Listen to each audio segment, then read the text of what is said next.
The Nigeria Police Force finds it necessary to refute a recent report publicized by Amnesty International, which claims that 13 individuals have lost their lives due to the protests in Nigeria that began on 1st August 2024.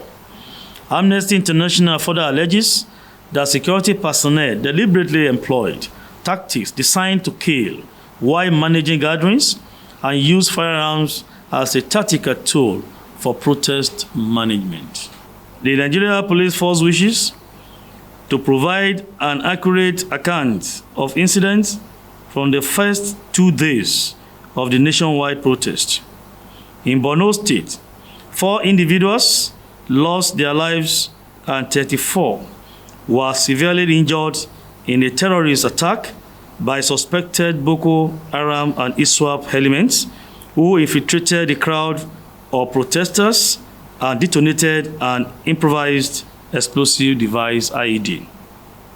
Additionally, an incident occurred involving an unregistered Honda Prelude car that ran into the protesters, resulting in the death of 2 civilians in Nasarawa State. The driver abandoned the vehicle and fled the scene. Although the vehicle was vandalized after the incident, it has been recovered and is currently in police custody. Efforts are ongoing to trace the driver and bring him to justice. There was another incident reported in Yauri local government area of Kebbi State, where a group of individuals mobilized to loot a shop. In the process, a local vigilante man shot and killed one of the looters. The Commissioner of Police in charge of Kebbi State is currently investigating the incident.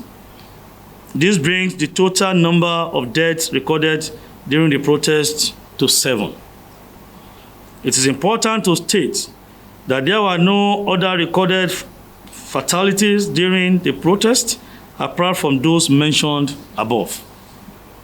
However, incidences of armed robbery, arson, mischief, looting of public institutions and private businesses, destructions of both public and private property were recorded during the protest.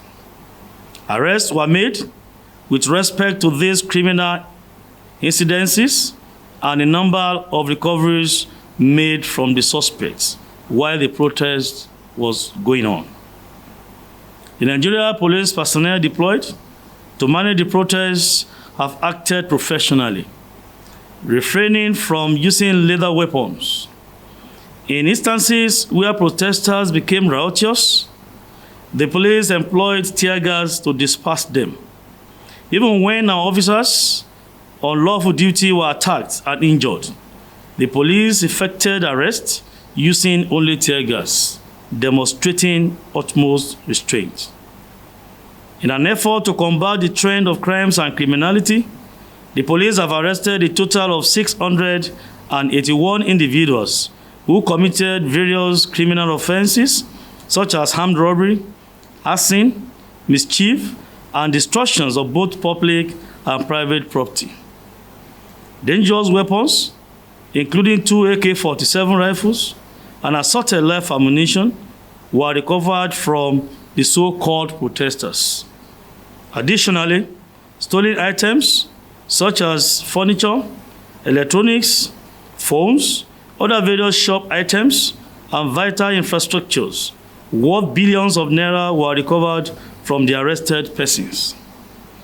Contrary to the circulating news, organizers of the protest or protesters were not arrested.